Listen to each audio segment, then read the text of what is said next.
Cinderella ဇာတ်လမ်းကိုလူတိုင်းသိကြပါတယ်။ဒီနေ့ပြပြမယ့်ဇာတ်လမ်းကတော့မတူညီတဲ့ Cinderella ရဲ့နောက်ွယ်ကလျှို့ဝှက်ချက်တွေနဲ့မထင်ထားတဲ့အမှန်တရားတွေကိုဖော်ထုတ်ပြမယ့်ဇာတ်လမ်းတစ်ခုပဲဖြစ်ပါတယ်။ဒီဇာတ်လမ်းရဲ့ဇာတ်လိုက်မင်းသမီးကတော့ Cinderella ရဲ့ညီမတဦးဖြစ်တဲ့ Drizella ပဲဖြစ်တယ်။ကျမကတော့ Drizella ပဲဖြစ်ပါတယ်။ကျမနဲ့ကျမရဲ့အမ Anastasia တို့ကိုရုပ်ဆိုးတယ်လို့ပုံမြင်တွေကဖော်ပြထားကြတယ်။တကယ်တော့ကျမတို့ကရုပ်ဆိုးတာမဟုတ်ပါဘူး။ Cinderella ရဲ့နတ်သမီးတမျှလှပမှုကြောင့်ကျမတို့တွေကအာလူးတွေလိုအီတီတွေလိုဖြစ်နေတာပါ။ Cinderella ကတကယ်တော့အပြစ်မဲ့တဲ့သားကောင်တစ်ယောက်မဟုတ်ဘဲနဲ့သူမကိုညှဉ်းပန်းနှိပ်စက်တယ်လို့ထင်ရအောင်ဖန်တီးတဲ့စိတ်ရောဂါတဲ့တစ်ယောက်ပဲဖြစ်တယ်။ Cinderella ကအိမ်အလုပ်တွေကိုအိမ်သန့်ရှင်းရေးတွေကိုအမြဲတမ်းလုပ်နေတာကလည်းသူမကိုညှဉ်းပန်းနှိပ်စက်တယ်လို့ထင်အောင်လုပ်ကြံဖန်တီးထားတာပဲဖြစ်တယ်။ဒီဇာတ်လမ်းရဲ့အစကတော့ကျမတို့ရဲ့ဖခင်ကအသက်ကြီးလာတဲ့အခါစီးပွားရေးတွေပြတ်စိတ်ဓာတ်တွေကျပြီးတော့မိသားစုကိုစွန့်ခွာဖို့အချိန်စတင်ခဲ့တယ်။ကျမတို့ရဲ့ဖခင်ကကိုရှာဖွေဖို့ဆိုတဲ့စာတိုလေးတစ်စောင်ကိုခြံခဲ့ပြီးတော့ကျမတို့ကိုထားခဲ့တာပါ။ဒီအဖြစ်အပျက်တွေကြောင့်ကျမတို့ရဲ့မိခင်ကလည်းစိတ်ဓာတ်တွေကျပြီးတော့အမြဲတမ်းဝမ်းနည်းနေခဲ့ရပါတယ်။ဒီလိုနဲ့တရက်မှာတော့အခြေအနေတွေ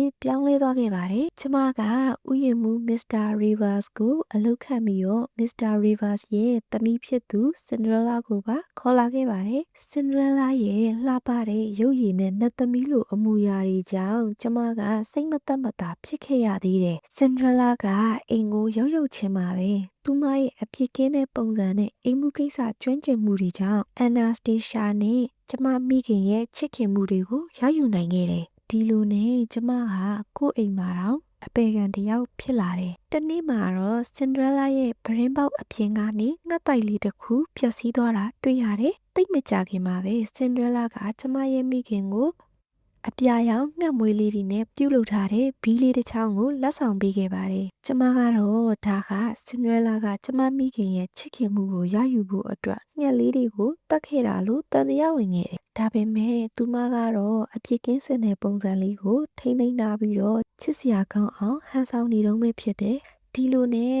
သူမရဲ့ဖခင် Mr. Rivers ကကျမမိခင်ရဲ့လက်ဝတ်ရတနာတွေကိုခိုးယူပြီးတော့ Cinderella ကိုစွန့်ပစ်ခါထွက်ပြေးသွားခဲ့တယ်။ဒါပေမဲ့ Cinderella ကတော့အင်ကနေမောင်းချခံရမယ်အစားဒီဖြစ်ပျက်တွေကိုအသုံးချပြီးတော့ပိုတောင်တနာစရာကောင်းသွားခဲ့ပါတယ်။ကျမမိခင်က Cinderella ကို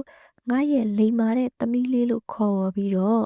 ကျမနဲ့ Anastasia ကိုကြတော့ကျန်တဲ့နှစ်ယောက်လို့သဘောထားခဲ့တယ်။ဒီအခြေအနေတွေကြားမှာပဲကျမကဘဝကနေလွတ်မြောက်ဖို့အတွက်လှုပ်ဝက်တဲ့နေရာလေးတစ်ခုကိုရှာတွေ့ခဲ့တယ်။အဲဒီနေရာလေးမှာကျမကရုပ်ချောပြီးညံကောင်းတဲ့ Henry ဆိုတဲ့ကောင်လေးတစ်ယောက်နဲ့တွေ့ဆုံခဲ့ပါတယ်။ကျမတို့နှစ်ယောက်ကစာအုပ်တွေနဲ့ဘဝရဲ့စိတ်ပျက်စရာအကြောင်းတွေကိုပြောဆိုကြရင်ရင်းနှီးခဲ့ကြတယ်။အဲဒီ Henry ဆိုတဲ့ကောင်လေးကဘယ်သူလဲ။ကျမတို့နှစ်ယောက်ရဲ့ဆက်ဆံရေးကဘယ်လိုရှေ့ဆက်မလဲဆိုတာကိုပတ်တူးမှာဆက်လက်ရှုစားပေးကြပါအောင်နော်။ပတ်ဝန်းမှာကျမနဲ့ Henry တို့ရဲ့မမျှော်လင့်မဲ့စုံစည်းမှုအကြောင်းကိုပြောခဲ့ပြီးပါပြီ။ဒါဆိုပတ်တူးကိုဆက်လက်ပြီးတော့ကြည့်ရှုလိုက်ကြရအောင်။ကျမက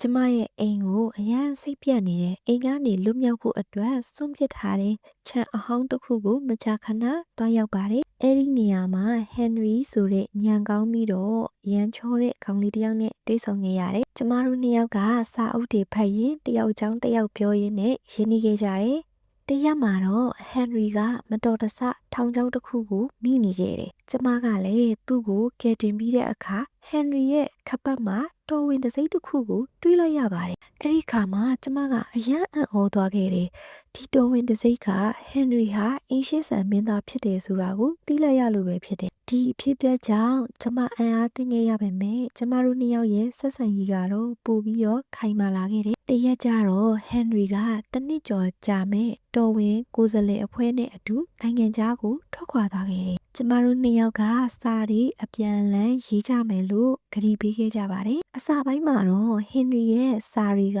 ကျမအတွက်အင်အားတစ်ခုဖြစ်ခဲ့တယ်။ဒါပေမဲ့2 လလောက်ကြာတဲ့အခါမှာတော့ Henry စီကစာတွေကရပ်တန့်သွားခဲ့တယ်။ကျမကလည်းစိုးရိမ်ပူပန်နေခဲ့ပြီးတော့နောက်ဆုံးမှာစာတစ်စောင်ရောက်လာတဲ့အခါတုံရင်တဲ့လက်တွေနဲ့ဖွင့်ဖတ်လိုက်တယ်။